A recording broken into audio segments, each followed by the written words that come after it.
Welcome to the Valley Recycling Facility in Frenchville, Maine. For today, we are going to get a special tour of the facility as well as an explanation and talk on recycling. And this is the Valley Recycling Facility, located next to the airport in Frenchville. As you can see, this is a working operation of where people and towns can bring in their recycling.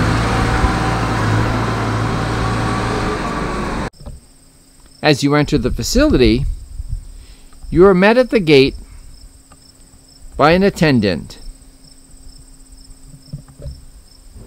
You will also note the hours and the dates that the facilities is opened, as well as the materials, at least some of the materials that should be declared as you enter the facility. So here we are inside the facility. This is the Valley Recycling Center, and this is inside the main gate at the headquarters office. And here with us is... Hi, I'm Chuck Pelletier. I'm the supervisor here at Valley Recycling. We represent 4 towns that are members of the recycling facility and transfer station: Fort Kent, Madawaska, Frenchville, and Senegat. We started out about 34 or 5 years ago as an incinerator facility where we would take garbage in from 3 towns at the time.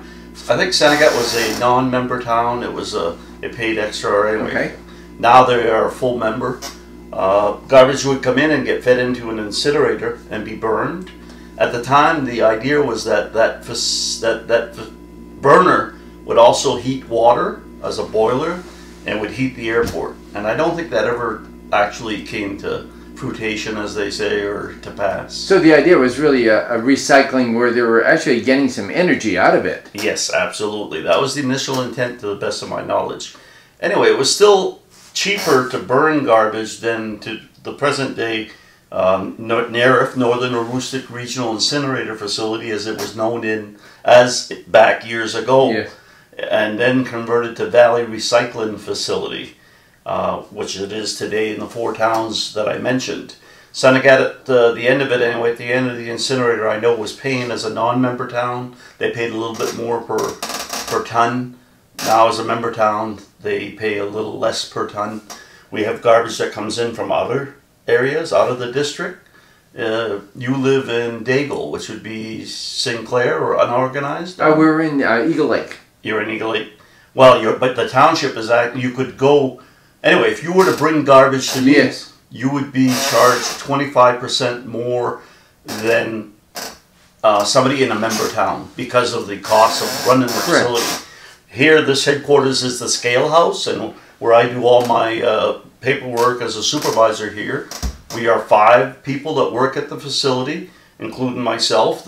My job is to man the gate here, the scale house, and then do the paperwork and supervise the 4 employees. We have 2 employees upstairs on the transfer floor.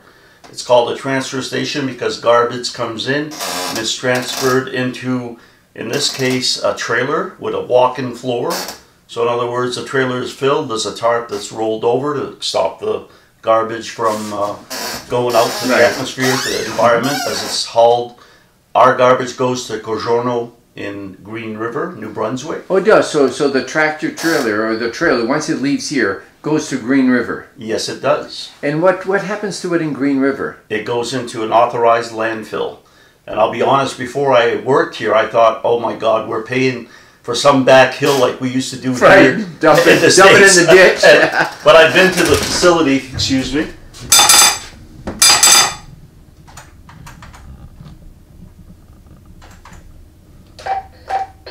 You're all set. Thank you, Gene. Thank you. Have a good weekend, John. You too, thanks.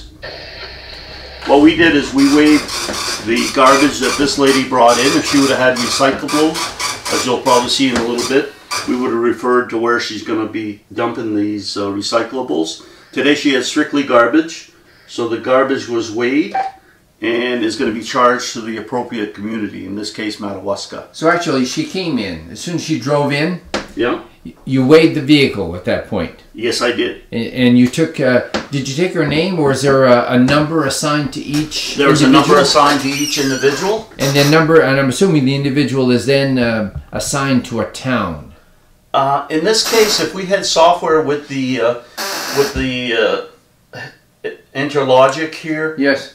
actually when I would put your number down, let's say if you have Yes. number 193, if I had software, we do not. That 193 would actually show up as Don Raymond, your address. In whatever town, yeah, whatever. The way we're set up is very primitive here. You have Okay. a number. Yep. All it does is starts a loop in the Interlogics or the scale system. So when you come in, you have your gross weight, and when you go out, that same number is put into the system, and that gives you your tear or your empty weight, and then the net weight that you dropped off here is figured out. That's it. So you actually know when somebody comes in with, let's say, 15 pounds of material, that when they leave, they should be 15 pounds lighter, and then that material has been left here. Right. Yeah. We would know that only after they left. After the they've loop been was scaled out. closed. As far as knowing who it was, I knew this number because as you sit here day after day, Yes, you get to know numbers. them. And if I hadn't have known, I'd ask her number. Sure. And if it was real busy, obviously you're not gonna, there's a lot of things going on. And then you'd ask the town that the garbage came from. So when you come to the facility, it's not so much where you come from. You could live in Fort Kent, be picking up your daughter's garbage in Frenchville. Sure. So I need to know where the garbage is from. Yep. So that town, at the end of the month, gets charged appropriately for the garbage deposited by the inhabitants of that town. How does a person get the number? The number, when let's say you just moved into town in Right. Frenchville, you'll come up here, you'll present your registration. Now sometimes They that's come a here challenge. to the facility? Yes. They used to be able to get them in the town offices. Okay. But now they come here, they present, if it's a new registry, Right. new person, they might not have a registration that's from Frenchville. So they'll bring in some proof of document, an electric bill from Frenchville, Okay. a telephone bill. So then we can proceed and give them a number. And that's just to prove what community they're from. We don't want to be giving permits to somebody from Eagle Lake, nothing against Eagle Lake. But No, that's right. The permits are for people within the four towns. Right, because of the fact of the extra money charged for out-of-district dumping. Yeah. And so really, at the end of the day, if you've got the number, you can actually go back to where the town the person is, because I'm assuming you record the... Yeah, all the numbers are recorded, and when I take the registration or the information... Right, based on the registration form. Right, there's the number, the name, the address, legal residence. Yep. Yeah, but like I said, even though you live in Fort Kent, if you're hauling garbage from Sanigat, that's what we're interested in, where the garbage comes from, where it's generated, because they ultimately would be paying for the 20 pounds that resident or that person from Sanigat brought in.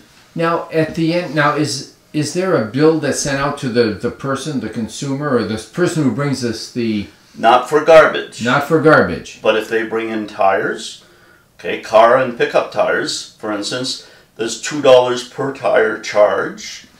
And so that person would be responsible. The town does not pay for that. Or if they brought in demolition, construction demolition. Let's say you're taking your camp apart, your house apart, the windows, the sheetrock, the flooring.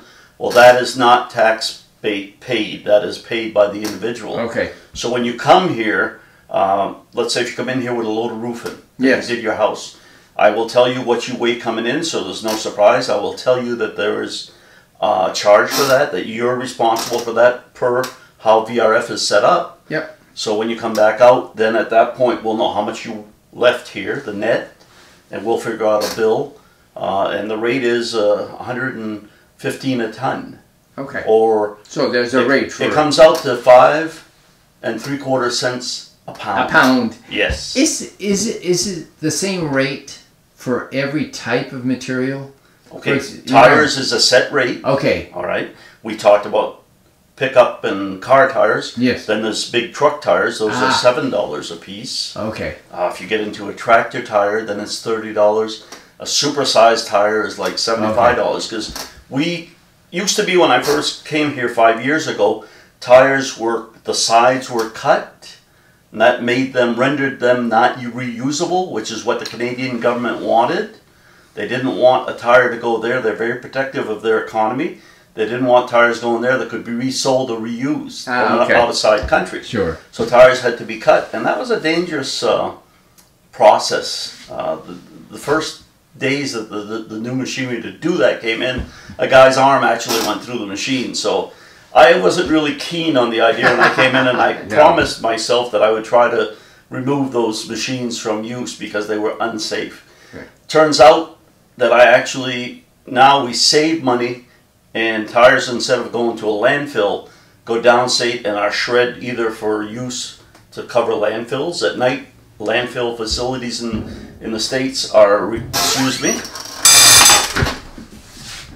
Bonjour, Monsieur Claude. Comment ça va? Oh, ça va bien, man. What do you got today? Garbage, very good. Okay. Thank you. So I knew his number. You're still on, and I just put it in. Put it in, and he, when he comes back out, you weigh him again, and since it's all garbage. And I will double check that it was from Frenchville. Yep. Because he is a member from Frenchville. But again, in keeping, he could be hauling from anywhere, so we'll double check that. Right. And move on. Yeah. The towns, how do the towns, you charge the towns? I mean, Yes. there's a fee for the towns to belong to the facility. There is. I mean, obviously, there's a budget to run the facility. Okay. The facility, Sure. basically, and this will surprise a lot of people, but you're talking just short of $1 million a year To run this place. to run this place. You know, all aspects of it, and we'll Sure. be talking about the different aspects. Yeah. There's aspects such as picking up recycle out in the outlying communities. Our recycle truck is out there today doing that. Well, there's costs associated with that. Absolutely. Nothing is for nothing. So yeah, so $1 million. What happens at the end of the day, this is the slips that I've gotten thus far today. Those are entered into the computer. There is no software that communicates with the computer system, so these have to be entered manually. Yes. And as I enter them, I first enter chronological, regardless of town. So Madawaska could be ticket number 1082, 1083 could be Senegat. They're entered like that. Right. Then I got to go back and enter them per Madawaska, per Frenchville, per Sure. Senegat to get the monthly amount that is sent to the town for what tonnage came in, the poundage came in. So And that's- actually, the town gets billed. yes, they do. They get billed for the weight, Yes, the garbage. the garbage Yeah. on garbage. Municipal solid waste. When we Right, talk garbage, okay. we're talking municipal Yeah. solid waste. And a point I want to make out, this is a solid waste facility. Okay. Meaning we do not take radiator fluid. We do not take...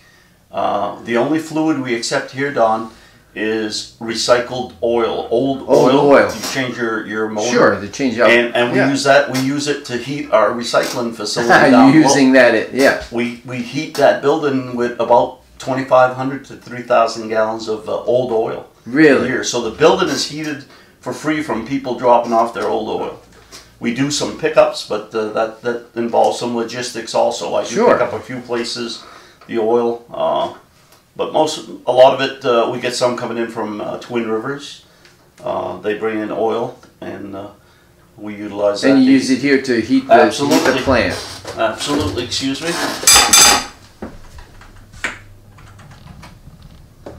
From Frenchville, okay, have a good day. Yeah.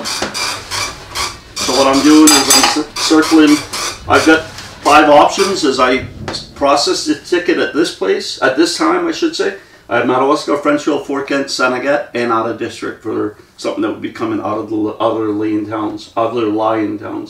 This is Frenchville, so that tells me when I enter it into the computer, I'll just be entering it by ticket number and then number of pounds and what town. Yeah. And then back to Green River, what do they do then? It's a landfill. So It's an authorized landfill. Like I said, yeah, we started there. I thought it was just a bank like we used to do. I come from Eagle Lake, and it was over the And how many of these banks were next to a brook because the brook was in the bottom? Right. Which environmentally, how good was that? You know. Not very much. But the landfill is very secure. It's a modern landfill. There are cells. They're called cells, and they have multiple cells. They approached the at the time the ERF was being shut down and Valley Recycling started, or we used to send at a time to Tri-Community in Fort Fairfield. Okay, could they have a landfill there? And we were sending there. But Corgiorno, Green River, the Canadian government was looking to build a landfill facility there. And when you do that, there's a lot of money involved in building a secure cell, cell that leachate all the liquids that come out of the garbage, and rain going through the garbage. That's all collected and has to be processed correctly to bring it back to where it's environmentally friendly. So they needed commitment, okay, to build this facility. So they came to us and offered us a super price to go to that facility in Green River before it was ever built, because before they could commit the millions of dollars to build that facility, they had to make sure they had enough garbage coming in. Yeah. So they gave us a super rate, and it was good for, I think our first increase was like 10 or 12 years later. And it was a very reasonable. We were talking about Green River and what happened. So they wanted a commitment, yes. And they offered a great rate. And I guess I wasn't here at the time that decision was made, but I believe that one important factor in making that decision is if you send to a landfill in the country, in the state or in the country, whatever percentage of municipal solid waste you send there, you're responsible for it. If there's ever a cleanup in that facility, however many years down the road, if you're 10% of that facility, a $10 million cleanup would be $1 million. It's yours. Where when it hits state line or Canadian line, they take 100% responsibility for the garbage. That's the story with Green River. So actually, by going to Green River, should something happen in the future, it doesn't become the area, the Valley Recycling Facility's responsibility, I guess, for cleanup. It's like I tease my wife. I said, if I die at the facility, they can just dig a hole in the trailer, put me in there. Once I'm across in Canada, they'll never get me back. So it's a cheap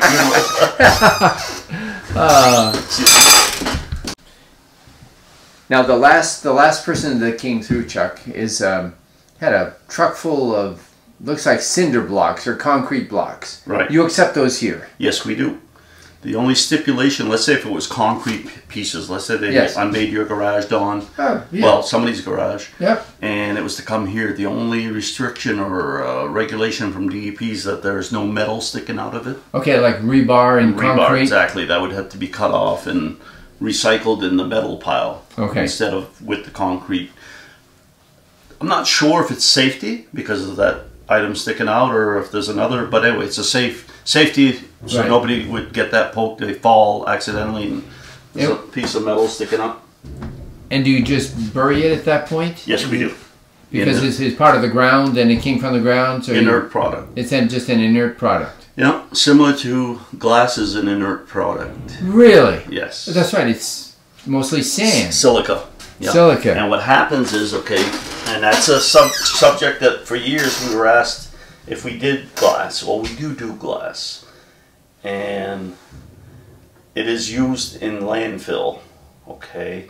And some people will be offended with that, but rather than send it to a landfill that's costing so much a ton, we are able to landfill it, use it around culverts, okay? Some towns take and save the glass, crush it up, make it so it's not dangerous, small particles, and that becomes a product they can use when backfilling a culvert, so there's drainage around, or some landfills use it as cover at night, because it is an inert product going back to the environment. So that's a logistic way. Now for the real recyclers, and they think that glass gets sent back to the mother company and it's used to prevent new glass being used. It's not a reality in Northern Maine, unfortunately. Transportation, the weight of glass, safety.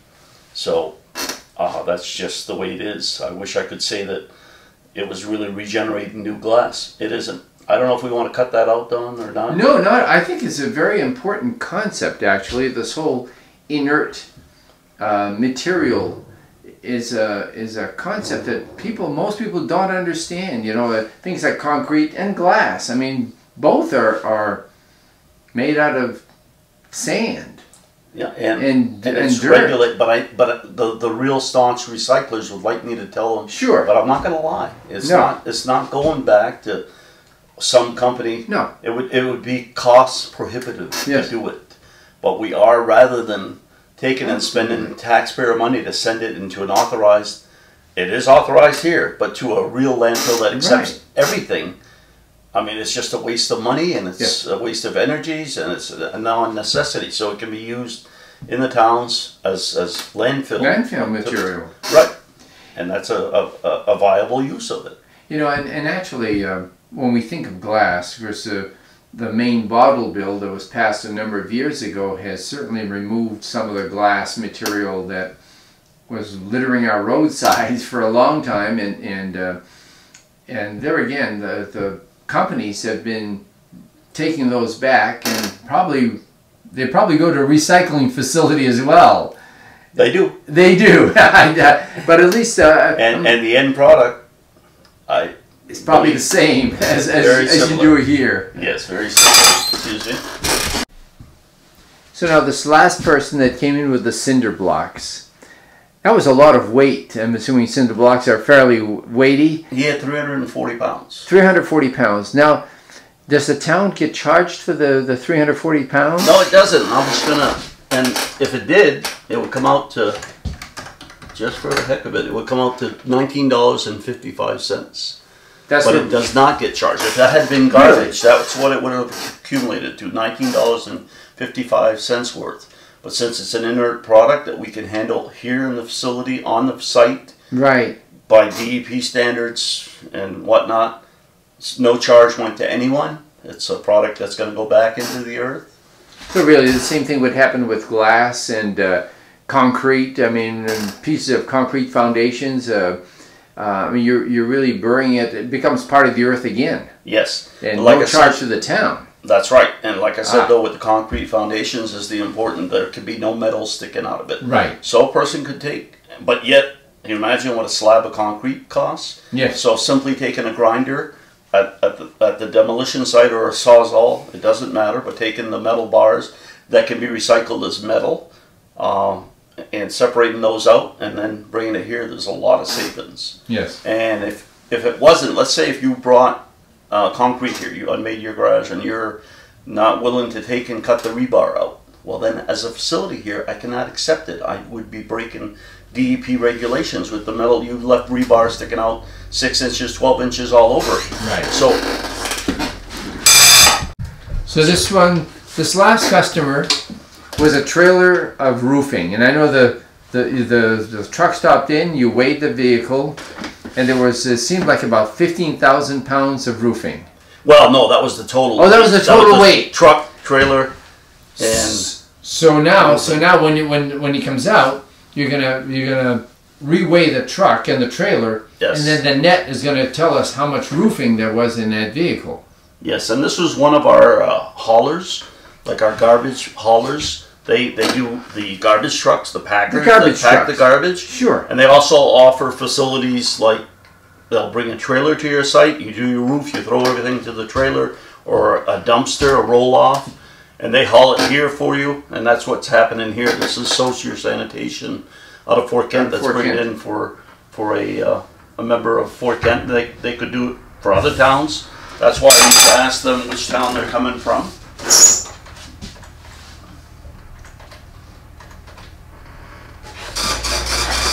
So actually here, it's not just private individuals that come in to bring in their recyclables.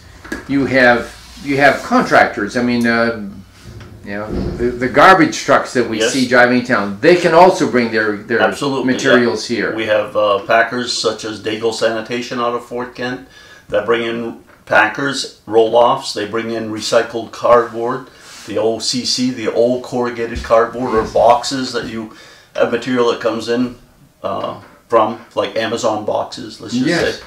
That's big. They bring those recyclables in here. We'll talk recyclables later. So we have Daigle, we have, try to hit them all. We have Can Tote, Sanitation. Madawaska, we have TTM Incorporated, or Shane Sanitation. Yes. That offers services. There's other, I mean, there's CL Roy has roll-offs, different ones. Dump trucks come in here with, you have a garage, a little building that you want to get rid of, and you hire Jim Bouchard, and he takes a dump truck in here. Talking about loads, we want the load, we don't want, you as a person or me as a community and us as a facility not recommend, we require that your load's secure. In other words, we don't want you taking and picking up stuff in Port Kent and then making a trail all the way here to Valley Recycling. And if a vehicle comes in here and we find the load unsecure, we will interject and talk to the individual and make sure that they don't and hopefully they pick up their stuff on the way back. Well, yes, that's definitely wanted, but preferably that the load's secure before they leave wherever they're coming in from. But I'm sure that these contractors, these people that collect, I mean, they know. But I'm making that statement not only for them, but you as a homeowner, as a exactly. You know, you take and bring a barrel that has no top, and you've got bags in there. What do you think happens? Yes. I mean, and you know, unfortunately, the people that live on this last stretch, the airport road, and really all the stretches, wherever stuff's coming from, you know, there is some of that. So one thing we urge is that you secure your load so that whatever you're left with ends up here at the proper disposal site. Right. Now, we've been talking about recyclables. Yeah. What are the recyclable materials? Okay, recyclable materials. Can you excuse me? Okay. But in thinking of recyclables, what do you consider recyclables here? Okay. What are the main types? I'm assuming. Okay, we discussed glass. We discussed concrete, burnable wood that's not painted with lead paint. Okay. Wood that's not pressure treated. Pressure treated wood. But that is not recyclable. That's not recyclable. That has to go in the trash, going to the landfill. To the landfill. Now, if you come here with 2x4s from construction they can have nails in them. Sure. But they're not painted, they're not pressure treated. Right. We can put them in a burn pile and burn them here at no cost. Again, similar to the concrete that came in. You come in with 1,000 pounds of 2x4s, 2x6s. They can be burned. So again, saving town's money. It's surprising how much, you come in with, you limbed your trees, you cut a few trees. Yes. That can all come here, and we have a special site, matter of fact, that we recreated this year to be more efficient. I got the board's approval to come up with a system where we burn the materials. Obviously, we couldn't put concrete under it. It used to be burned on the dirt. And when you went picking up ashes that have to go to the landfill, you'd be picking up dirt. And by law, we need to maintain 2 feet of tillable soils underneath our burn pile. And so you were constantly picking up dirt, no matter how careful you were, and sending it to Borgiorno, paying for the weight going there, buying more soils to maintain the 2 foot. So what I did is I came up with a system this year where we have concrete pads where you dump the materials, and then the burn site is dirt still, but there's a grid of pipes so that the stuff goes on top of the pipes, and when we pick up, we're riding on the pipes, so we're picking up only ash and not dirt. And it's for example of somebody that picks up for his daughter in Sanagat. He lives in Frenchville, so we got to ask, where's the garbage from? And he knows the routine, so he'll say Sanagat or Frenchville. Yeah, so that new burn site's working real well. Real well. Yes, we're sending ash and only ash. We did a cooling station, or a piece of concrete where we take the hot ash and put it over in that site, and it's allowed to cool because we cannot afford to put hot ash in the trailer and start it on fire. So that's working well, whereas before we'd have to put it on the dirt, so we were picking more dirt. Yeah. And then end up paying for it. Yeah, and if you want, we could take a picture of that. I'm real happy with it. I busted head coming up with how the heck we were going to do this. Concrete would just crack, and Slake, I think it is the term, but the heat just blows it apart. Yeah. The rocks inside get heated at different, and it just blows. So I asked many transfer stations and whatnot. Nobody could give me a viable way to do it, and so I put my head together, sleeping in bed one night, and said, this might work. And it did, and it's worked very well. Yes, it has. I'm very satisfied with it. So you've got your lumber. Got the lumber. Glass. How about paper? Paper, yes. Paper comes in forms of, we recycle two ways here. Sorted office whites, which would be a variety. It's not a high-end paper. It's talking your copy paper, your envelopes that come into a facility. Newsprint?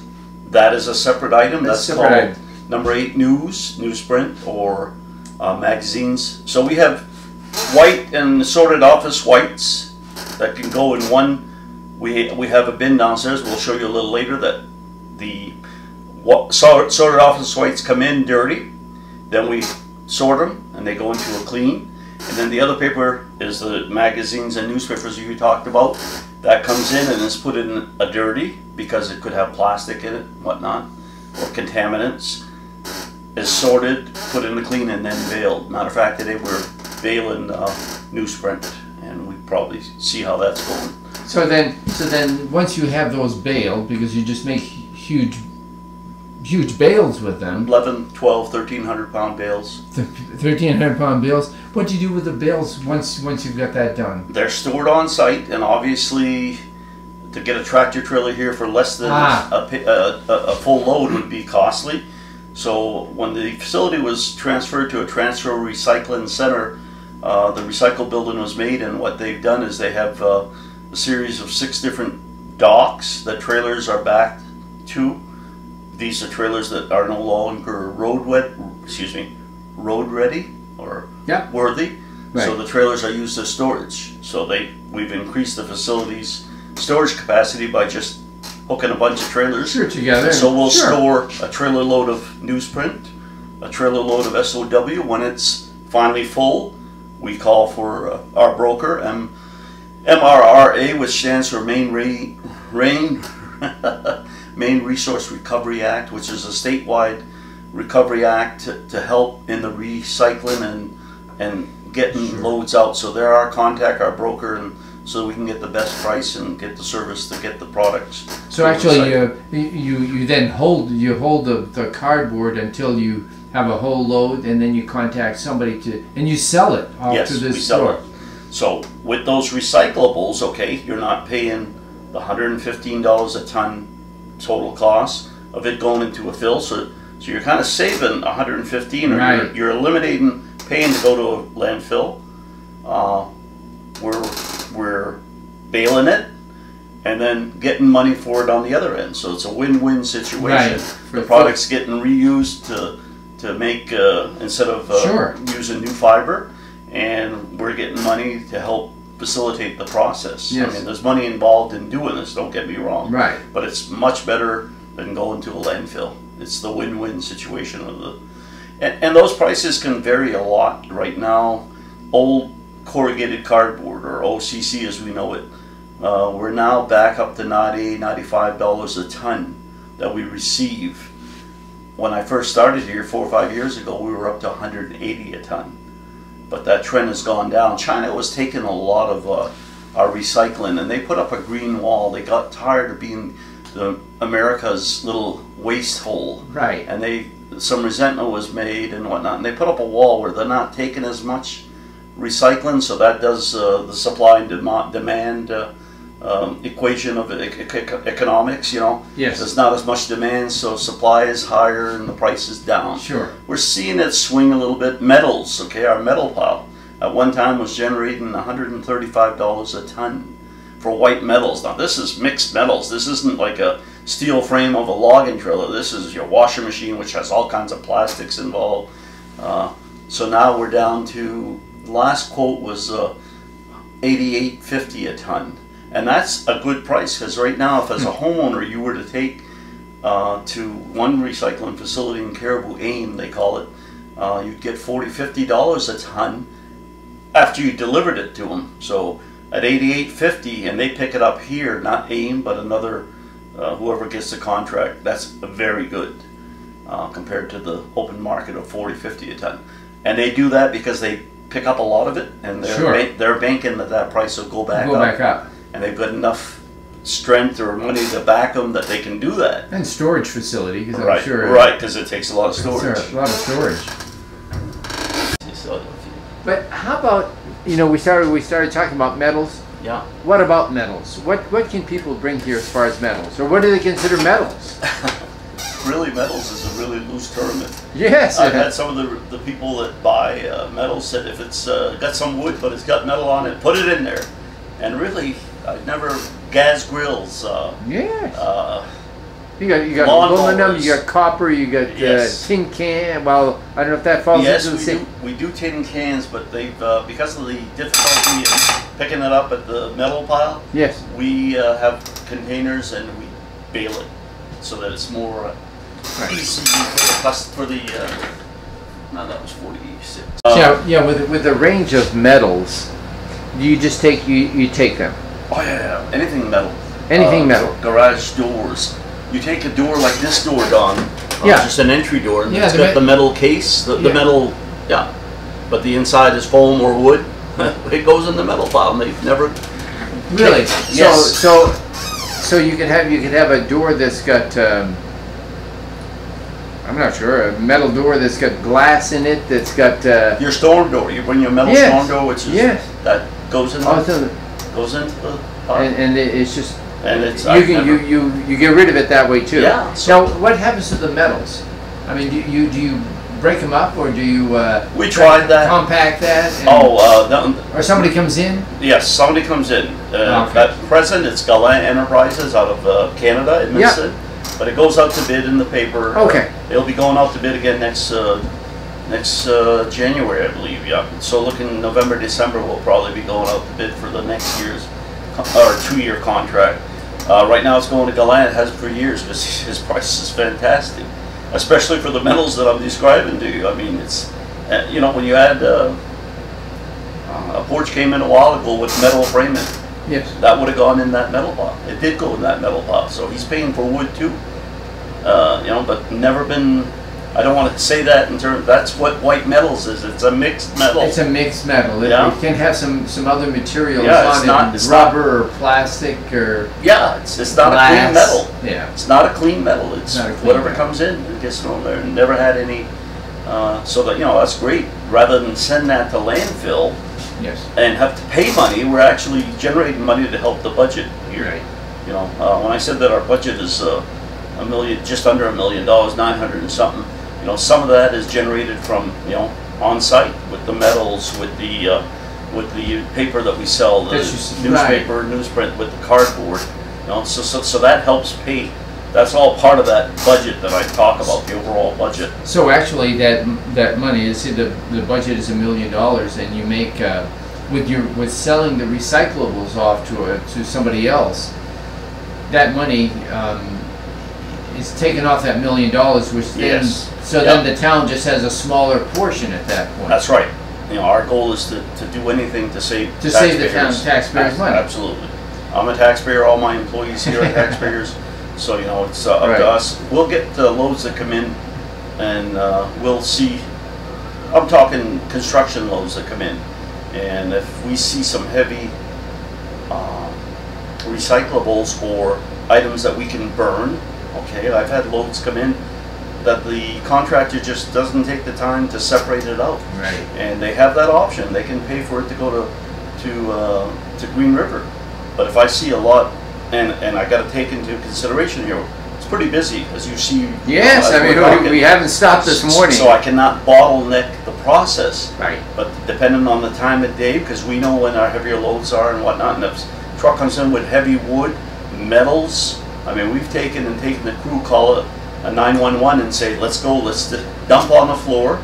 But there's a cost with that, because I could be holding up traffic. So dump on the floor, take the payloader, bring it here, get the metals out, put them in the metal, get the wood out, we'll burn it. And the guy decided, you know, whoever was the generator said it's not worth my while. Well, I will take, and our people, we will take and break it apart. So that, but the guy paid for it to go to Corgiorno. Right. You know? So it's a savings to the taxpayers of the 4 towns. Right. And I'm proud of that, you know. Well, the big one. There is a big, I think, at least in our society now, and it's plastic. And Plastic is a tough category. I mean, there are different grades of plastic. There's all sorts. What do you do with, how do we recycle plastics? I think as a world, if we, exactly, you hit it on the nail. There are so many sorts and types and spin-offs of plastic, and that's the problem. If as a world we got together and said, listen, package your product in one of these 3 categories. And these 3 categories are recyclable, or, you know, at least we can broaden what's recyclable. Right now, what we're doing is we're looking, just give me a second. We're looking to recycle number 2 plastic. Okay. And How does somebody know the number, the recyclable? Okay. You're looking on this, it's not, let me get one that is. Can we back off on that one? So really, every product has, well, most products anyway, should have, they've got a number. On the bottom, there's the triangle, the recycling triangle. In that triangle, there's a number. Like here, this is number 2. So this is a recyclable VRF plastic bottle. We take and recycle number 2. There's number 1, there's number 3, there's number 4, number 5, number 6. We are not able to recycle those because you need a place for it to go. So the number 2, we have a place. So what is number 2 plastic? Your milk jugs, your laundry detergents, your softeners. What the key is, you look underneath, number 2, and that's what we recycle. And we have igloos in the towns, the 4 towns, that you can, you know, bring your recyclables to, your plastics, number 2 plastics, and put them in there. We pick them up and then we sort them here, and I'll show you the sorting. Now, what happens is, because if somebody comes in with a whole bunch of recyclables today, and there's all kinds of plastics, because the consumer hasn't taken the time to sort it by number, what happens to it here? Do you just put it in the?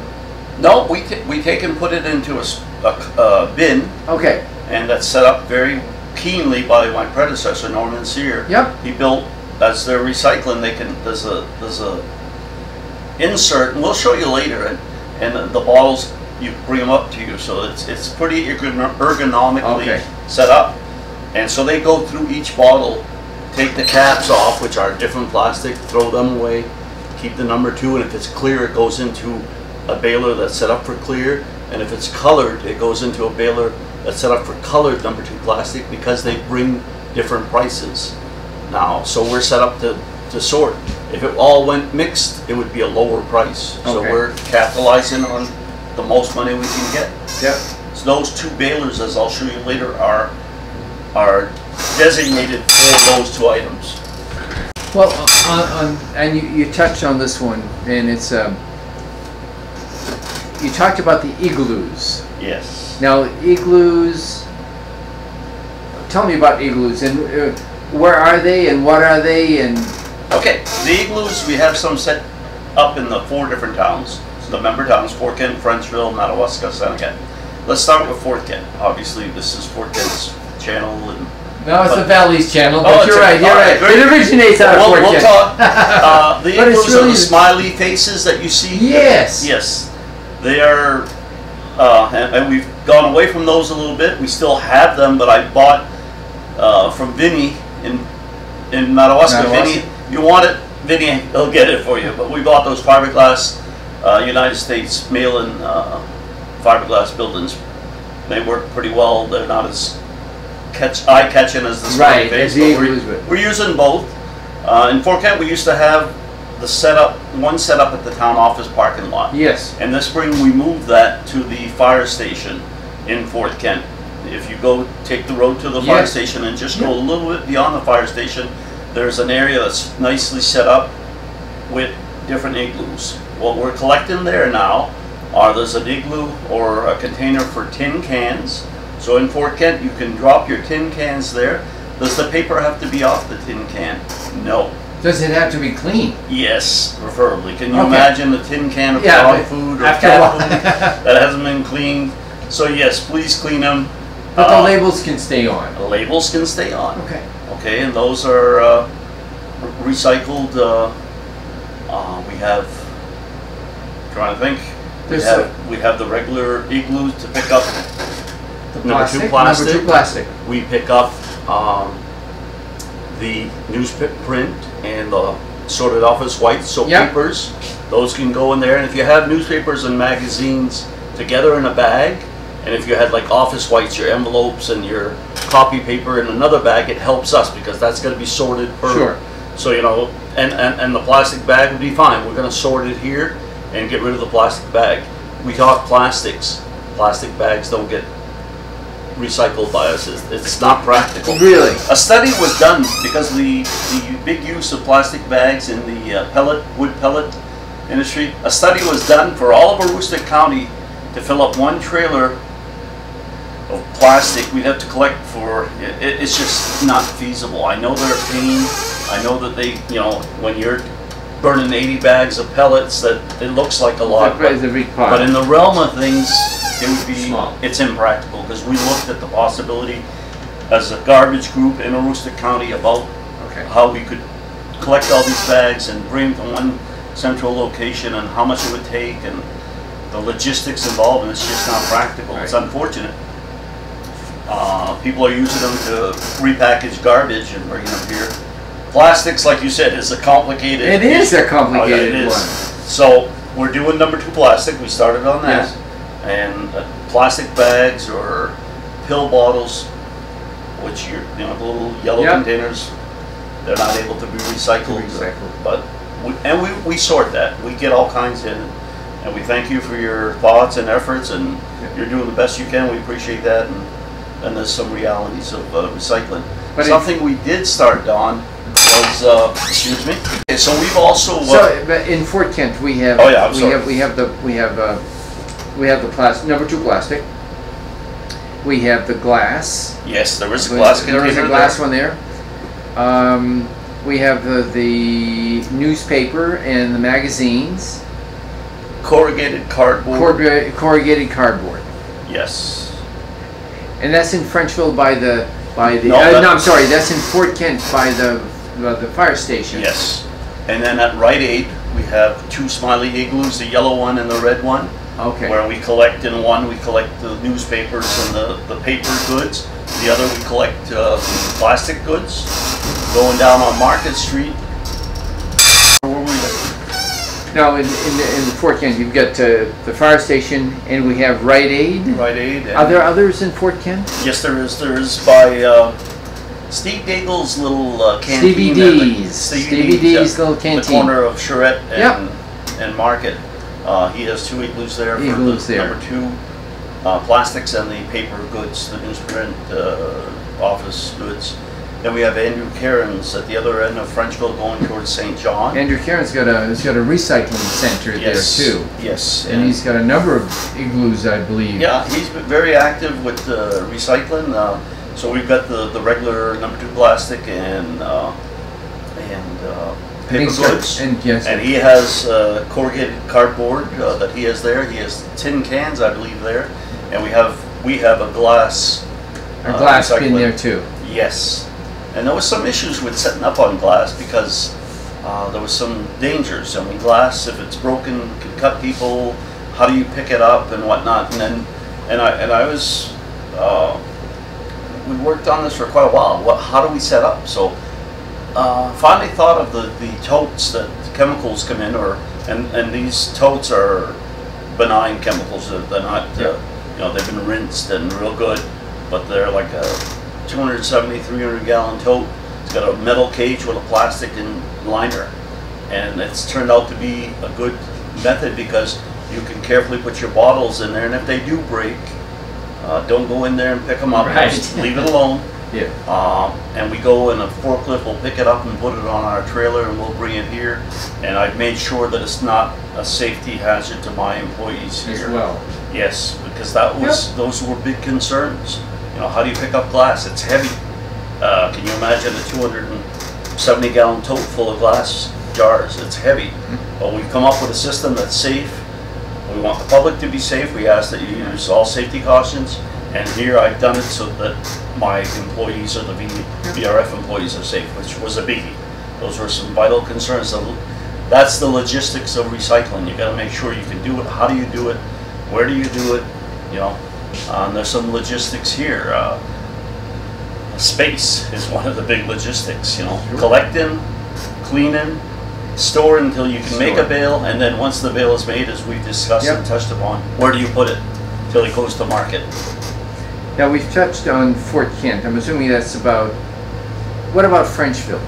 Frenchville at the C.L. Roy garage. There are some containers there. Again, we have 2 igloos for the number 2 plastics and for the newsprint and sorted off whites. He has a container for metal, which is great, and cardboard.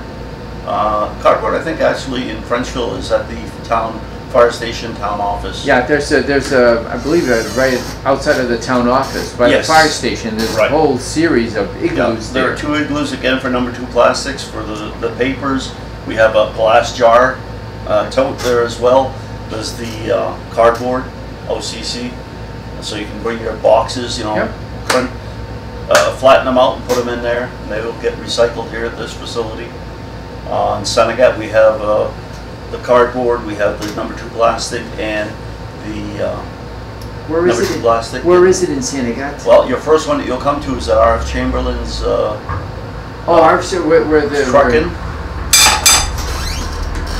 Yeah, over at R.F. Chamberlain's, I think where he's got all his trucking business. Yes. There's some recycling bins there. The scale, they have, well, we have the number 2 plastic, and we have the paper totes, and there's a cardboard recycling there, and then they also have, which is recycling for the Boy Scouts, I believe it is, or for the parish. They do. They have a fundraiser there. Where you can bring your depositable, your bottles and cans. That's good. Yeah, super. I mean, hey, yeah. You know. And we have another one at the municipal garage. Oh, the municipal garage in St. Agatha. Yes. There's another set of igloos there. And I think that Todd, that just left here, Todd DeShane, TTM, has a igloo there from memory for tin cans. Because he's another great member of the community that promotes recycling, as is all the packers do, and it's very good. So at the garage you have tin cans, you have the number 2 plastic and paper, and then at Burrs Farms. So at the garage in St. Agatha, the municipal garage. At the municipal garage on Cleveland Ave. Are there other? There's one more by Ned Burrs Farms. Oh, by Ned, up at the other end of town. Yeah, so what we try to do is canvass the different areas of the community. Yeah, so that people, to make it more convenient for people. Now we have Madawaska. Madawaska, the first site that you'll hit there is at the Shop and Save parking lot. We have the number 2 recyclables, we have the paper, we have Todd has a facility for cardboard, tin cans, right there at that facility. And leaving that facility, then the next site would be at 11th Ave by the multi-purpose. We have 2 igloos, and that's a new site that we put in a few years ago because of requests, Sure. And we pick up number 2 plastic and the papers there. And Todd just put in the TTM, the chain sanitation, put in a cardboard dumpster there as well. And then we go to Kmart parking lot, and by the library, there are 2. There's a number 2 plastic and the paper igloos there. Then at the other end of town, to service that area where the Dead River propane and fuel depot is. Yes. We have not far, just past Central Building and on the roadway to the garage. Yep. Municipal garage. We have number 2 plastic. We have the papers and cardboard, and the ski team has a container there. For recyclable, for depositable, I guess, bottles and cans. I think Fort Kent, we forgot to mention one other one. That was the Shop and Save parking lot. At Parody's Shop and Save, they Yes. do have one in Fort Kent, Yes. you're right. And they have a similar, we have the number 2 plastic and the Yep. paper, and then they have I think the ski team or something has for The the ski deposit team, bottles. Yeah, they've so got it's- some there. Yep, that's right. So really, it's really convenient, I guess, for everybody in the valley, at least in these 4 communities, to find a recyclable bin real close to them. They don't have to travel any great distances. Yeah, Madawaska, I just thought there's one by the number 2 fire station out in the back settlements that can service both Madawaska or Senegat or the lakeshore people or the island people, you know. Yep. And that one is number 2 plastic and papers again. So yeah, they're pretty well located in the community. And if somebody had, you know, a real itching to have one placed elsewhere, they could get a hold of me here at the facility. So if somebody would like to have a recycle bin, I wouldn't say close to a business, but somewhere's in town where they... We'd look at it. You'd look at it, consider We'd look it. at it, obviously. Another item that we do, Don, is if, let's say you had saved all kinds of paperwork over the years that and you decide to go through them, and you call up and say, listen, I have boxes and boxes of paperwork. Well, I can take and divert my truck, my recycle truck that picks up the recyclables, to your property and pick up. You know, I'm not saying that we're going to pick up a little waste can. Right, But, but you're right. You know, but a facility that we don't recycle. See, we pick up, besides the recycle areas that we talked about, we pick up recycling at businesses, Daigle Oil, Daigle and Holton, Frank Martin and Sure, Sons. they have I lots did of Fort Kent. We used to pick up St. Joe's Nursing Home, but they have a group that comes in and picks it up and shreds it for them. You know, because we do not shred. All we do is take and Okay, bale. so if somebody has some material that has sensitive. sensitive material, there's somebody else that can Yeah, send there you are to shred it. private enterprises out there that'll come in, pick it up, and guarantee that it's shredded and then recycled. So, you know, so we pick up businesses as like Ezzy's Insurance and Madawaska, the school systems in Fort Kent, Madawaska, Frenchville, Senegat. We're picking up recyclables, the papers, and the nursing homes, the number 2 plastics, the Ridgewood, Crosswinds. So yeah, and above beyond the igloo sites, we can pick up, and we would be happy to consider if a business or a person had a real, the churches we pick up. So call us at 543-6372, and we'll certainly try to work with you as best we can. Yeah. Well, Chuck, we've covered a lot of materials. We haven't, and it's all been here in the office where currently we see a lot of beeping and sounds here coming through, but it's actually people that are coming in to bring in their recyclables. And so perhaps in a few minutes or later we'll see the inside the facility. Sure, I'd like to go one point, and sure. I'd like to take and I'll go to the computer and we'll just look at how much product we recycle in a year. So I'll go back to 2015 statistics. Sure. And if I can get that. Absolutely. Okay, so now we're looking at 2015. 2015 statistics. This is from January to December 2015. Yes, I had 16 tractor trailer loads of cardboard leave this facility. 16, and we're using a lot of our cardboard. The old corrugated boxes go to Canada, to Cascade. So that means that we're using triaxles. So loads are generally 52 to 54,000 pounds. So 16. So we sold 430 tons of old cardboard last year. That's just cardboard. Yeah, and it generated $33,256 of income. Again, if that wasn't recycled, we'd have had to pay to send it to. That's correct, and the end result is that the town would have to pay. Right. And that was 654 bales. And you'll see a bale later. So that was 654 bales or 16 truckloads. So that's just cardboard. That was just cardboard. Main pack, obviously, we're not getting the volume, but we had 83 bales or three loads going out. Now this is what kind? That was the newsprint. Magazines okay. and newspapers. Yep. Yeah. And that we sent out 65 tons and got $5,666. Doesn't sound like a lot, Oh, it is. but we'd have paid money to get rid of it in landfill. Right. So when you're sending your newspapers and magazines in your regular garbage and not recycling them, Absolutely. it's costing on that end. So Yep. if we could boost that up, that'd be great. Same with cardboard boxes. I mean, you've seen it when you go along trash day and there are boxes there. If those would make it to the recycle rather than create an item that we're paying money to fill a viable landfill, it becomes an asset.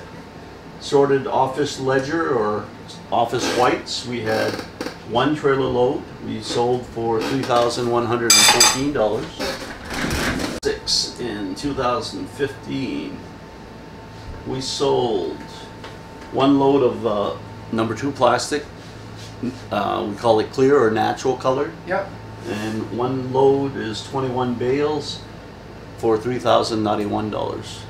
Now 21 bales of plastic, number 2 plastic. That's a lot of plastic. A lot of plastic. I mean, those are milk jugs and... milk jugs, laundry detergent, Clorox bottles. Wow. But there's a lot going directly to the trash. So there's a lot more that could go there and generate money. Exactly. So in all, we had 21 loads of recycled material going out at $45,128 in income. Metals last year, I don't have it recorded here, but it's about $11,000 worth of metals that were sold. Metals. Yeah. Yeah, so metals that we collected here, 11,000. Excuse me, and then that's not to include the stuff that was buried on site, the concrete, the cinder blocks, the bricks, the glass. And again, the glass, if it's kept out of the landfill, it's a win-win situation. That's right. And the concrete, and so that just gives you a little bit of an idea. And could those figures be much more than that? Obviously, and how's that going to happen with the consumer? That's right, and that's where it starts, and really that's where it ends. You know, the consumer, people paying attention to their recyclables, what they purchase, and how they get rid of the products, the containers. And as a world, like I said, the plastics is so difficult. Yes. You know, and it's just a matter of, as customers, we got to stop being so fussy on how it's presented to us. And so with plastics, it's all about appearance and whatnot. And if we were like paper, to get a sheet of paper white, there's a lot of chemicals involved, bleach, etc. So if we were to take and say our paper doesn't have to be so white, there would be less environmental impact. But we're fussy. We're Americans. Yeah, we are. Yeah, and there's a price you pay for that. There's a price you pay for that. With the plastics, we need to look when companies are manufacturing a product. We've got to look the whole way through. Yeah. I'll tell you something that's come a problem is the little coffee. You know what's the single cup right offers there? Well, yeah. those little pods. Well, you're one person. If you and your wife have one of those every day, but take all the people around the world and just think how that affects a landfill. That's right. More plastic in the landfill for convenience, and that's what it's all about. If you go to countries that really recycle, if you get used to it, it's not that much more inconvenient, but Sure. The impact is tremendous. Well, you're right. I appreciate it. But yes, we'll take a moment and we'll go visit the inside the plant. Sure. Now this is some recyclables here that are either TVs, VCRs, electronic equipment. What do you do with those, Chuck? That gets recycled. When you buy this equipment, there are funds that are set up to be able to recycle these. So we here you can come in as a homeowner and bring in your TVs, DVRs, VCRs, your computer equipment. That's the printers, the computers themselves, the keyboards, fluorescent bulbs. These things are recycled because, like for fluorescent bulbs, there's mercury in there. So they go to a company that takes and is able to vacuum out the mercury and process it safely. Mercury devices, your thermometers and your old thermostats in your house, the old type had mercury in them, and we don't want that mercury. Once it goes in the body, it accumulates and is never expelled.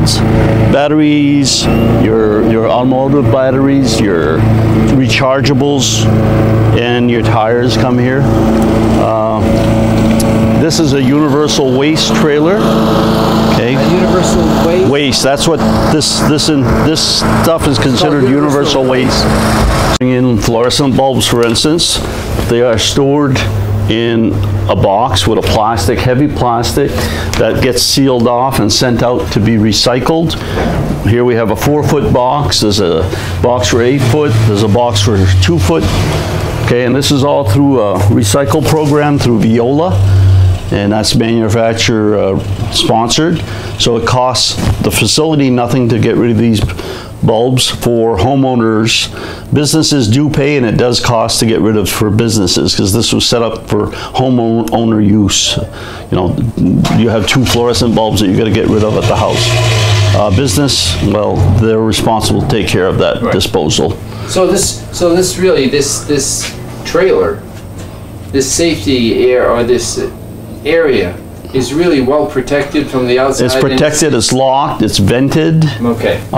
It's at the other end, batteries and other stuff are taken care of. So we have 2 access to it, and this is strictly the bulb. The bulb area. Yeah, and we have the batteries and that type of, the mercury devices. At the other end of what do you call it in the fluorescent lights? The ballast. The ballast. The ballast, because of the old PCBs, we take all ballasts and then they're processed accordingly. We have another universe trailer off to the right here that we send, we take in Gaylord boxes and put all the equipment from computers in a Gaylord box. All the TVs go in Gaylord boxes. We're able to store 22 to 24 boxes there, and an outside firm comes in, picks up those boxes, and they are brought to an end user where they recycle the hard metals and products in those types of devices. With TVs, the old SRT TVs, the big picture tubes, that's leaded glass. That's got to be, again, the lead is going to be taken care of properly. So that's what happens. They go to an end user that recycles and takes care of the lead and different heavy metals that are involved in those processes. So these, Chuck, here you've got these bins, and they're all marked. Yes, yeah. So we ask people to follow the signage. The first one, as you see, is for metals only, and as we discussed in the office, the metals only can be, anything from a washer to a bit of a porch with a metal framing that we can sell as metals. The center bin is clean wood only, and it says no painted, stained, or pressure treated wood or formica or vinyl covered wood, because we're not allowed to burn that. Yes. And should we get caught burning it by DEP, we could lose our privilege to burn, and that would be very costly to the towns, because then that wood would all have to go into the landfill across in Canada. So we, before we start a fire, we take and check whatever's in the wood pile, and before we dump, I see right now that there's an item in the tub that cannot go in the tub. Right. So we'll take and remove that. Go back and you remove. Absolutely. Yeah, we cannot jeopardize our license to burn. Then the next one, interestingly enough, is ashes only. That's so if you have ashes that you out of the wood stove, don't know what to do with them, well, you can bring them here. We prefer that you dump them in this tub because they could be hot. And obviously we don't want to put ashes that are still hot that can cause a fire in the trailer, smoking all the way to Gorgiorno or start the landfill on fire. So we take and dump here, and then they're cooled off, and then once we feel that they're ready, they can go into the trailer. And so this trailer here is, again, like we saw earlier, is storage. It's storage, but it's storage for electronic equipment. That's right, and we probably fill that twice a year. To say we have at least 2 to 2.5 trailers of electronic equipment leaving this place every year. Yeah. So somebody who's got an old computer that they're not sure what to do with it, they bring it here. Bring it here. And you just put it aside, and somebody else. For the homeowner, no charge. No charge. No, yeah. And you saw the cinder blocks that came in a while ago. Yeah, we had this fellow came in with a bunch of cinder blocks. And if you look at it, remember it was 340 pounds, Don, but there's not that much there. So going to a landfill, 340 pounds, we said it generated, would have been $19.55 if it had to go to landfill, but it doesn't. Sure. It's in the towns. So these are the ones that at least the people in the valley see often. Yes. The smiley igloos. Yeah, there's the smiley igloos. And so you've got these here so that somebody that wants to come in and kind of sort their stuff out, they can do that. That's right. We have other behind. You have to the left, if you look between the two transfer station doors, there's where you can drop your tires without rims. Oh, let's go have a look. And I'll explain. So tires without rims. Unfortunately, we have to charge now if you bring a rim tire because we're getting charged for the weight of the tire. And when we send tires out to BDS, which is the company that gets them, we pay so much a ton. And if we're paying for the rim, we're actually in the $2 a tire. It doesn't cover. Right. So we have to charge now if you're going to bring rims in. If you look to the left, there's a a white tote, and you see propane containers in there. So you take those as well. We take those as well, but they're kept separated for safety reasons, so they can be made. They can be recycled safely. Now, swinging on right, we decided to put a metal tote, and the reason was oftentimes there was a little bit of metal in your load, but people would not walk up to the big tote over there. They throw it in the garbage. Yeah. They would go in the garbage. So this way here, this is close enough that we can capture some of that metal. So yeah, and we got the tin can tote.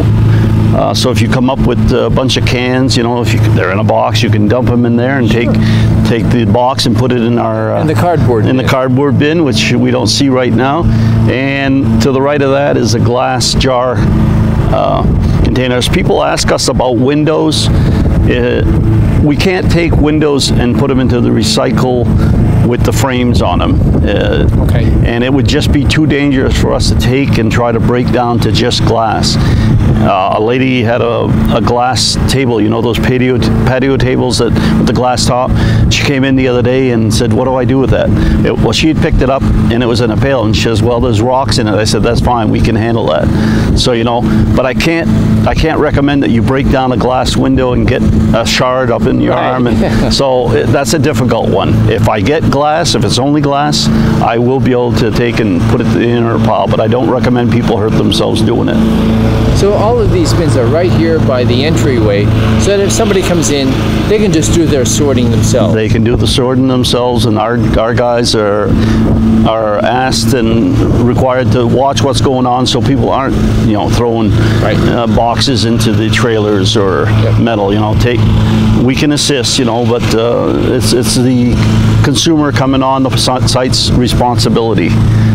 Inside the building, Don, if you look, you got these huge doors that lead into the building. Yeah, and those are 18 feet high, so that our garbage packers and our roll-offs that are on back of trucks, they have this clearance, the ceiling clearance. If you look, the doors are even higher inside. They got like a 20-foot clearance, so that a dump truck can dump and have his dump go up to the maximum height. Lift it up. That's right, and not hit, you know, not be bothered by the facility's design.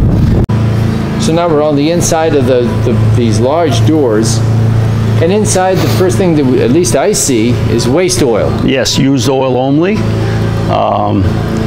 And that's, like I said earlier, that's what's going to be used to heat our recycle building. Yeah. And the box, what we call a Gaylord box that you see on a pallet before it, that's what that one there is for the computer related equipment. Goes in there. Once it's full, it'll be stored in the trailer that we saw.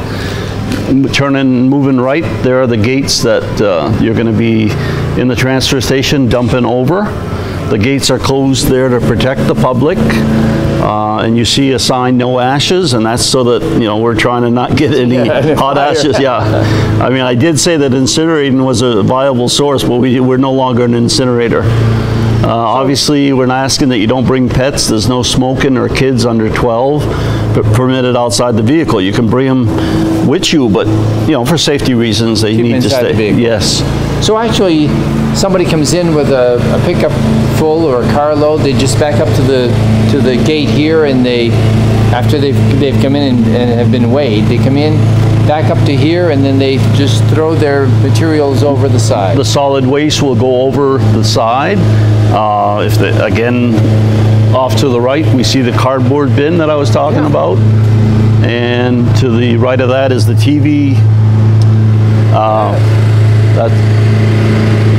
And we were having trouble with TVs. Some of these babies can weigh 150 pounds and be quite awkward. So actually, we set up a hoist so that, and it works really well now for backs, you know, save people's backs. We have a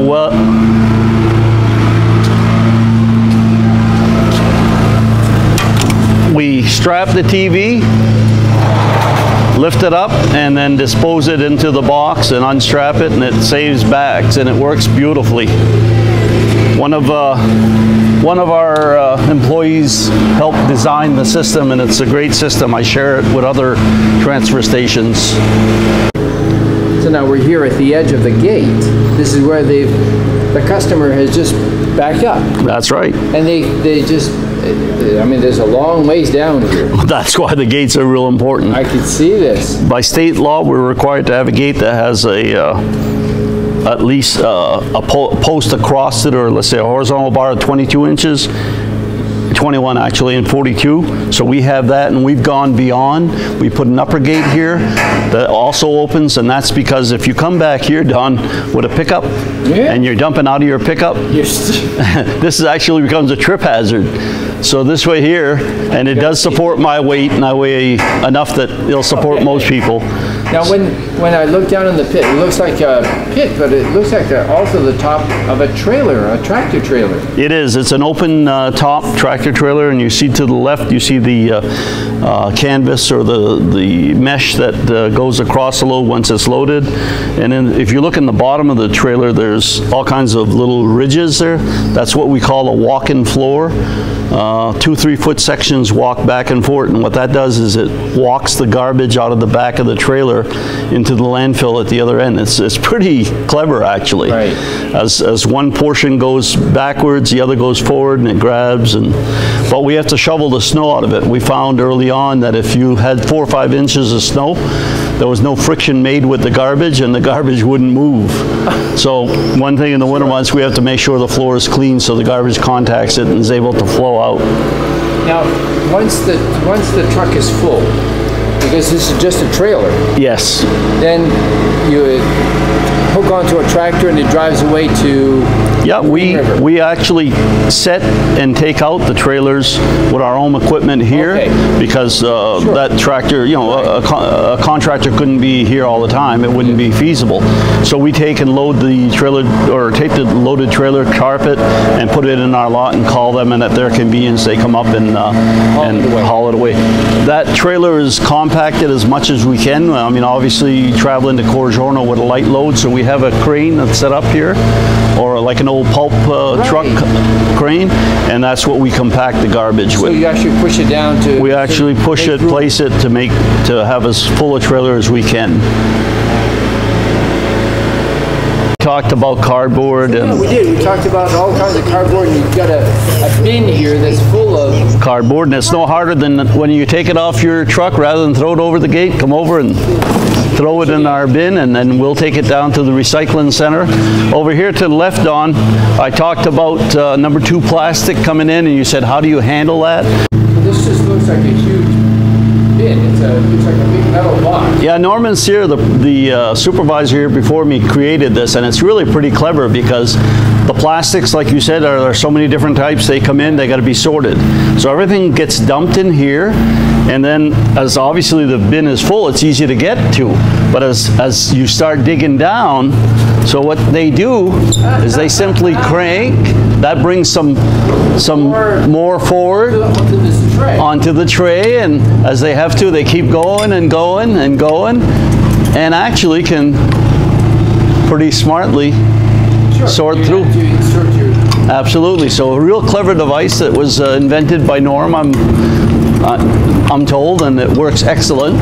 So they're collecting. What they're doing is the no good plastics and the caps, whatnot, are thrown here. Okay, so when people bring in a plastic, a number 2 bottle, there's always in most cases, there's a cap.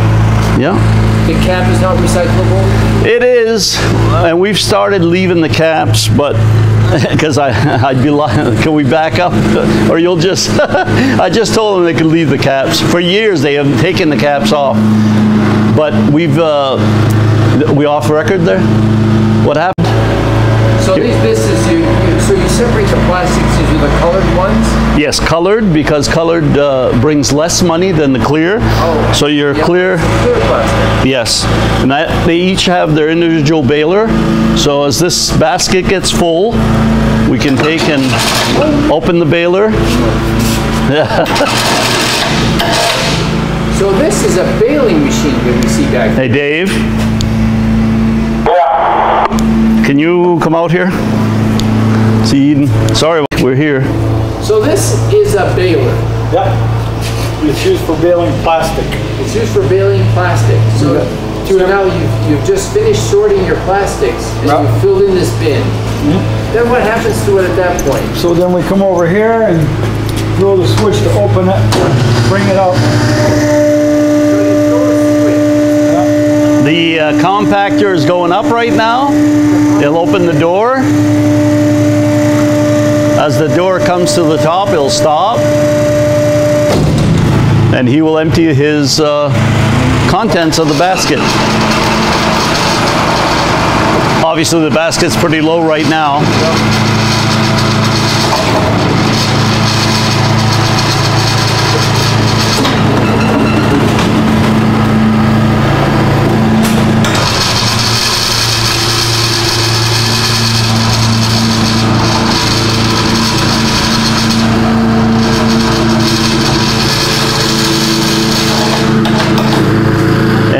Close his gate. The baler will not work without the gate closed for safety. He comes away from the baler and will process the compactor. And we'll look at the finished product downstairs when we get to the recycle building. Thank you, Dave. Sorry to interrupt your lunch. So this is outside the recycling building. Yeah, in between the transfer station and the recycle building, we're right between the two. This is where the old incinerator actually was housed, right in this area. So here you've got all kinds of, it looks like plastic. Yes. And it looks like real stiff plastic. You've got oil, hydraulic oil buckets, you've even got a paddle boat. Yeah, we're experimenting, Don. This is a new recycling product for us. This is what's known as rigid plastics. And I'm told the way to tell if it qualifies as rigid is if it floats. But that's not a very clear definition. I know that I've checked and I don't believe the truck bed liners are going to be able to fly or go with the rigid, but it's a new product and I want to make sure that the end user gets what he wants. I've taken pictures of what we got so far, and we have bales. We have a trailer that when this gets too full, we take the stuff, put it in a trailer, and then we bring it to our recycle building and we recycle. The other day we did 55-gallon drums, plastic drums, and I believe it took 47 drums to make one bale of about 1,200–1,300 pounds. So you're just going to use it like we just saw a few minutes ago. You just compact that into a bale. Yep. All of this is just thrown in bale. These were vertical balers that you saw upstairs. Downstairs, it's a horizontal baler with a lot more compaction, like 50,000 pounds. Well, let's have a look. Yes, sir. So this truck, this is in a different building. Yes, but this looks like a storage area to me. Well, it's a sorting, baling, and storage building. Yes, Okay, it's the recycle center. This is your recycling center. If you look to the right, there's an oil pickup tank where I do pick up oil, recycled oil or used oil. Used oil. It could be engine oil. It could be out of some hydraulic oil. Truck, absolutely. A car. Yes. Anything. And that's used to heat this building because you know, obviously there's a lot of manual labor that's being done in here in the winter, and it'd be very cold if it wasn't heated. Yes. Our recycle oil furnace is up on in the air there, the clean burn. So the clean burn, this is the actual furnace. Does it heat only this building, or does it heat just this building? Just this building. Yes. Runs strictly on waste oil. Strictly on waste oil. And as you look going down, the blue baler, that's a horizontal baler. How many pounds? I think it's 55,000. 55,000 $55,000 of pressure. No, of pounds of crushing pressure. Crushing pressure. Yes, so it really. What do you do with that one? That we're baling the plastics, the rigid plastics. We're baling the cardboard, the paper, we get much more compaction out of this than the ones upstairs. No comparison. Right. Metal cans. Bale today. Huh? I've done 12 bales so far today. Oh, you little, you're off there? Yeah. You little show off. Okay, right now what we're gonna do, Don, is I'm gonna have a demonstration of baling the sorted office whites. If you notice, we use the old oil tanks as walls to make bins. He's going in, picking up shredded whites and office whites. He's gonna back out.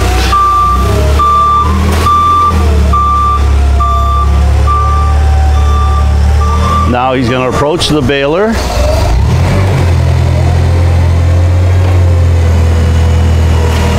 This is a horizontal baler, so we're loading from the top.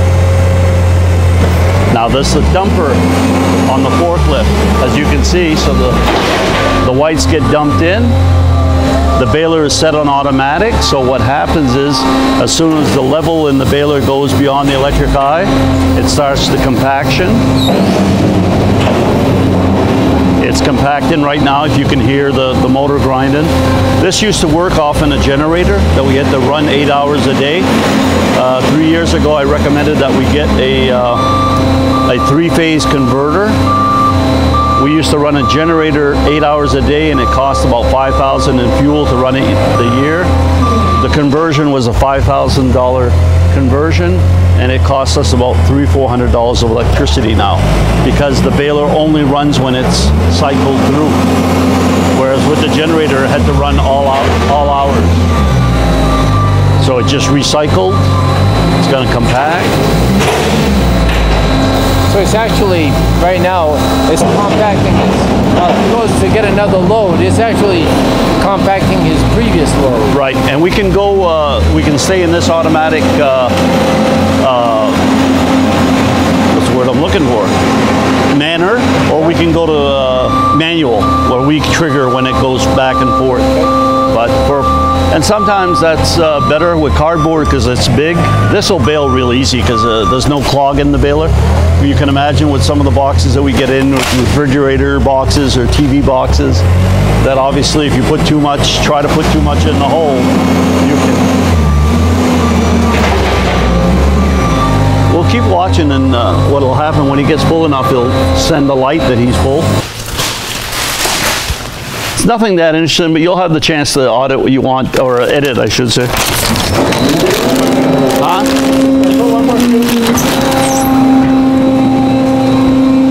Thank you, Raymond. You're a heck of an actor.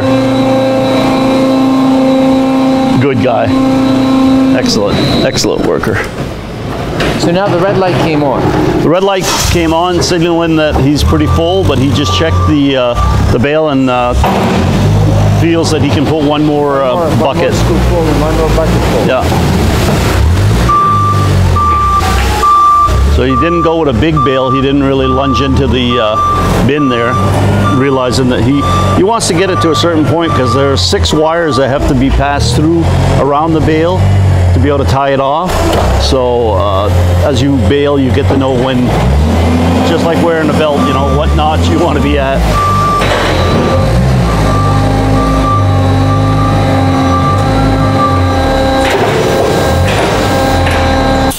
So actually he's putting wires in there now. Is that to tie the bales? Yes, to tie the bales, because you can imagine with 50,000 pounds of compaction, there's a, for every action there's an equal and opposite reaction, so that bale wants to come undone. So he passes wire around it, and we'll, okay, you saw it come through the bottom. So the bale is actually right here in front of us. Yes, it is. Right in that compartment that is sealed off. See, yeah, you can see the wires start to come out of this end. Yeah, he'll put 6 wires. He brought 3 with him for that half of the baler. Now he'll tie them off. And they don't have to be that tight because it'll expand. Oh yeah, it will tighten itself up very well. See, like you can see the bale, the wire's not that tight there. You can. It's not a problem, believe me. If it was too tight, they would snap. Yeah. It was, yeah, I'm sure they would snap. So what do you think? We're going to have good You think people will look at it? Or anyway, I'm going to let you. It's interesting.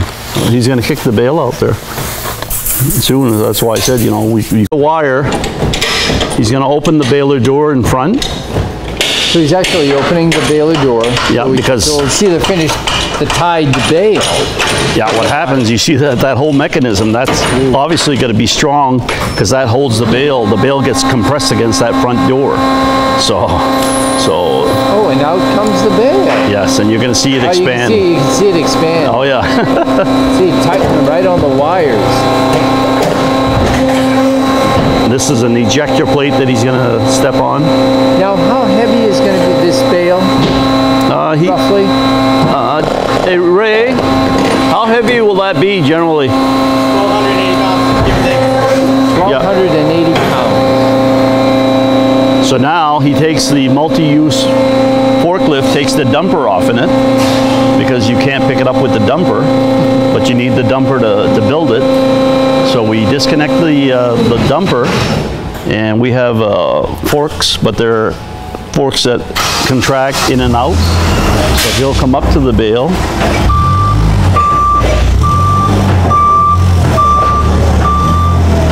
Open his forks. We don't want to break the wires, so we're taking the bale from the sides. Obviously going under the bale would take and jeopardize the wire and break them and possibly lose the bale.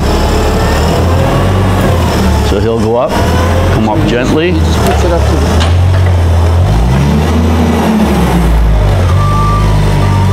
And he'll go weigh the bale, the last process.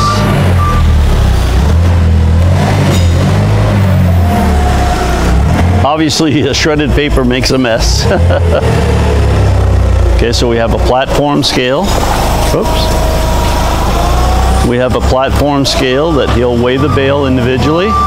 So we have an inventory of what we have on hand and when to call for a tractor trailer to come pick up.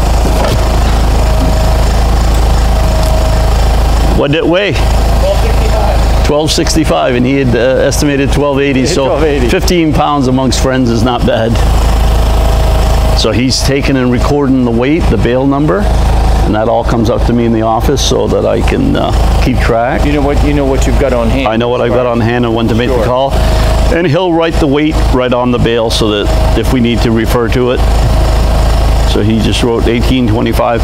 On the cardboard, it's usually a little easier to do. If you look there, you can see the bale number and the cardboard. But we can easily see 1865, bale 309. So these, you've got some doors here. And I'm assuming the doors, these doors go to the back. It looks like the back of a trailer. Yeah, those, we have trailers, non-roadworthy trailers that we bought and attached to the building via the doors, and that creates a bunch of storage for the facility. Starting off on the right here, we have some oil storage. We have a bale of a product we're not sure yet. We're trying to market.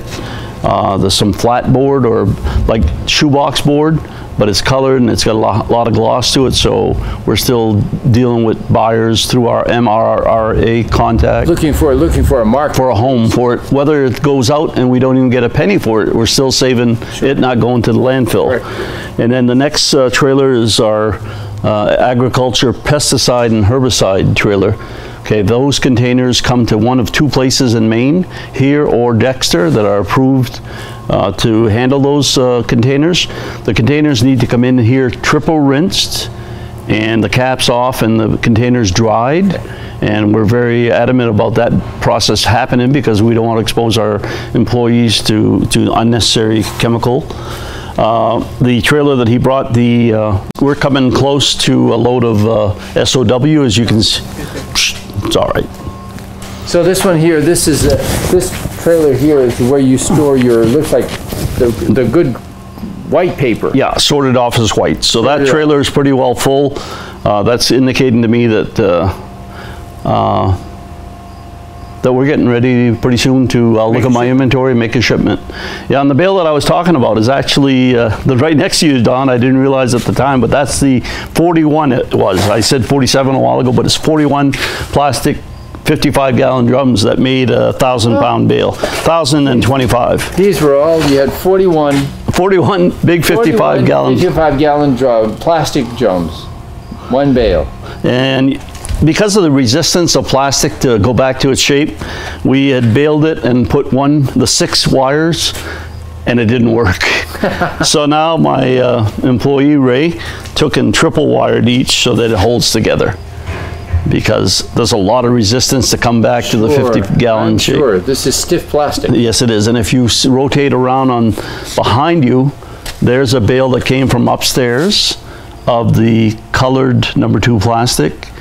And further in the trailer is where we'll store the other bales of plastic. Sure. Which you probably won't see, but... So actually, once they're baled, you put them in their right storage, just waiting for them to be shipped out to wherever. Yeah, and obviously, like with these rigid, the colored and clear number 2 plastic, we're getting quicker, and we usually share a load. We'll do a half load, and Ashland will probably ship their half load, so we can, not have to sit on it that much, that long. This rigid is going to take us a long time to fill a trailer. It's a new venture, but it's a cost-saving venture to the taxpayers, and it'll generate money back to us. This trailer right now has OCC, old corrugated cardboard bales in it. Typically it would be for newsprint, magazines and newspapers. Right now we have a load of OCC on the floor, so rather than confuse things, we have a tractor trailer coming to pick up that load. So we just put the overflow in this trailer for now. So we bounce around what goes into trailers to best meet the needs here in the recycle building. Looking behind you, there are how many bales and how many thousand pounds? There's 40 bales and it's 54,000 and change. 41 bales or 54,000 pounds of OCC bales ready to go. So all cardboard. All cardboard, yeah. And typically what we're trying to do when we get OCC, we're asking for corrugated cardboard. Between the outer and the inner layers is the little tunnels. That's what's corrugated cardboard. Yep. Some end users are very fussy that it has to be old corrugated cardboard. In other words, shoebox cardboard, Cheerio boxes are not what we're after. It's the corrugated cardboard. The buyer that we've been using for the last year, and he's been graciously accepting our loads, does take some box board. Some mixes, yeah, but we got to be careful. There's another buyer, if we're forced to use them, they want none in there. So we ask consumers to be careful what they're putting in. What happens, okay, this is the storage for the incoming products. Mostly from our recycle truck, but also from packers that bring in cardboard. We'll start with this bin. Our recycle truck comes in with the newspapers and magazines that is picked up in the igloos, either on site or through the various 4 towns. This is called dirty newspaper and magazine because it's going to be sorted. Our end user doesn't want cardboard, doesn't want plastic. Somebody put a bag, which I said was fine, but that bag's going to come out and everything's going to be sorted. So we have a dirty bin and we have a clean bin. In other words, the material's been sorted so that it's end user usable.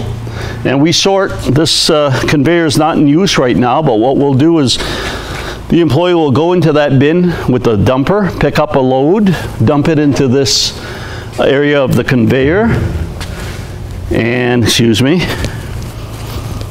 will then operate the conveyor at whatever speed he wants so that he can sort the contaminants, throw them in the floor in the garbage, or if there's cardboard, throw it in the cardboard container, or if it's a bunch of white paper, throw it in the sorted office whites.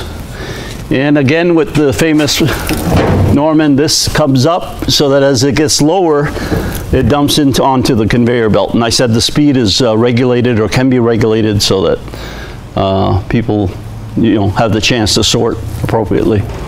So once it's been sorted, you just put the sorts in their individual bins? Yes. So then like this bin here, it came out to the front here, and when it gets too far forward, well then we'll take and bale that product. And that's why you need to, so that's why storage and recycling is very important. Dirty, cleaned, then baled. Where do you put the bales? They got to go somewhere. So put it back here. You can't put clean. So trailers, and then when you get a load, you get it out of here so you're ready for another product. Same thing with the newspapers. Dirty over there, clean over here.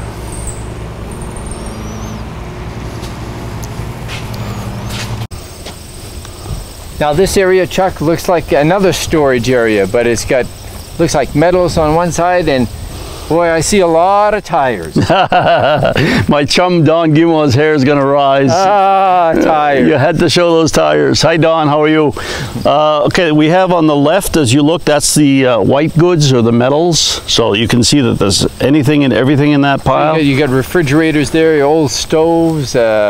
Swing sets, garage doors, entrance doors. We looking to the right, there's a pile of tires with rims.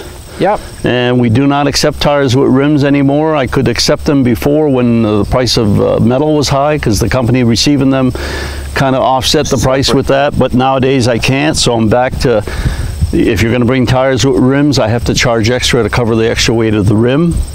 Tires are $2 for a car and pickup tire. I think we went over that. So if you have with rims, I'm going to have to go to $4 to cover the costs. We have a huge pile there, but it's I've made a call over a month ago to get picked up, and they've just been backed up. But they called me yesterday, and they're going to be coming in Monday or Tuesday with 2 trucks. So we have at least 2 tractor trailer full of tires. Yes, that will be leaving the property. 2 trailers that you see over there are the trailers that I talk about for extra, the rigid plastic. Okay, yep. I don't have the room inside, so we moved the trailer to our dock, and we've increased our dock spaces. Inert pile for concrete and glass is just to the left of the trailers, over the hill. Yep. I don't think you see down to your right far where the cement blocks are. Yep. Okay, that's our new burn site, and I've created that where we have a series of pipes in the ground that lay on the ground. You put your stuff on it so you can burn it. Burn it and then only pick up the ashes. The ashes. Yeah. So the bucket's riding on the pipes, and we're not digging up and sending the dirt. To the right is the old NARIF, Northern Aroostook Regional Incinerator Facility's old ash pile. The ash pile, this is it. When we burn, well, you know, you burn in your stove, and it's surprising how much ash you develop. You do. Well, we were burning trash for 3-4 towns, so you can imagine. So that's what the result is and that's a verified, that's a certified landfill. It's got, how would I say that, clay liners and rubber liners that the ash sat on, so that any water going through the top of the hill, through the ash, and then down to the lower layers gets siphoned off through leachate pipes and is collected in a tank down below, and that is in the fall emptied and treated at Madawaska pollution control. So it's all DEP approved. Then you have on the top, you have a clay liner again, because you want to minimize the water going through it. And we monitor that, and it's tested every fall. We flush the lines with a Frenchville fire truck to make sure that the lines haven't broke. We time how quickly the water goes through the line and how long it takes for it to clear up, etc. So Now the pipes that are the white pipes that we see, it looks like vent pipes. Yes, yeah. As we know that landfills create gases. I'm not sure with ash. I don't think there's that much gas, but it gives it an opportunity to breathe, let's say, and dry out. Last item, Don, that I forgot to mention that we do recycle is when you bring in your lawn clippings and your leaves in the fall and whatnot. Well, you have a compost site that we're at right now. We ask that you do not, put branches, wood and trash in there. So let's say if you come in with lawn clippings that you picked up in garbage bags, we ask that you dump the grass clippings here and then take the bags up to the trash area. And we offer this compost, this lovely compost, out to the public, no charge. If you come with a trailer, we'll load you up with our payloader. Typically what I'm trying to do, there are 2 different piles here. I'm trying to let it compost for at least a couple years. I turn it over with the payloader. So this one on the right here is in its 2nd year, and this one on the left is a compost pile I started this spring. So I rotate. Next spring, if you come, I'll be giving you the one here closest to us, and I'll keep that site for the new recycle and let that one try to But there's a lot of contaminants in it. What I mean by that, pieces of wood, pieces of plastic, some rocks. I've had people come with screens and filter it out right here on site. You know, as long there's no danger to it, as long as it's not a safety hazard. But most people will pick it up, either a trailer, and then drive it home and sort with it. Now tell me about the pumpkins. They look like pumpkins to me. Well, they do. Did you plant these? No, that comes naturally with whatever came into the compost and the seeds. Wow. Yeah. So I think this year we might see pumpkins. Usually. I see pumpkins here. So I might even have pumpkins to give away come Halloween. Well, Chuck, we've started here this morning, and the traffic was heavy at the time. And you know, we did the whole facility. We saw inside, outside, and the different types of recycling that you do here. And we're back at the start line. Yes, we are. And I really, first of all, I want to really thank you, not just for doing this video, but I think thank you for doing this whole recycling service to the people in the valley. From the traffic that's been in and out, and we saw a lot of them, and some of those will be on the video itself. This is a busy place, and a lot of material comes in here, different kinds of materials, and you do an excellent job at sorting them out and getting them ready for redistribution somewhere else. And so well, Don, I want to thank you, because the word needs to get out. I mean, yes, we try, we do our best here, but we can do better. And the way we're going to do better is with the public. And if the public has the knowledge of what's going on and what we're looking for, then that helps tremendously in making that whole recycling happen, because the public is the ones that really are key to recycling, you know. And I say, you know, we've got to go into the school systems. Remember how you learned to wear a seatbelt? If you had a child and the child said, how come you're not wearing a seatbelt? And then you, out of guilt, you said, I'll wear the seatbelt. So more work has to be done in getting the word out on recycling, and I want to thank you for the opportunity to talk to the people, and it benefits every taxpayer. All of us. Yes, all of us, you know, and the environment. So we do the best we can here, but we can always do better, and we appreciate your help to the public in helping us to do a better job and grow recycling. thank you very much, Chuck. You're I welcome. appreciate Thank you. it.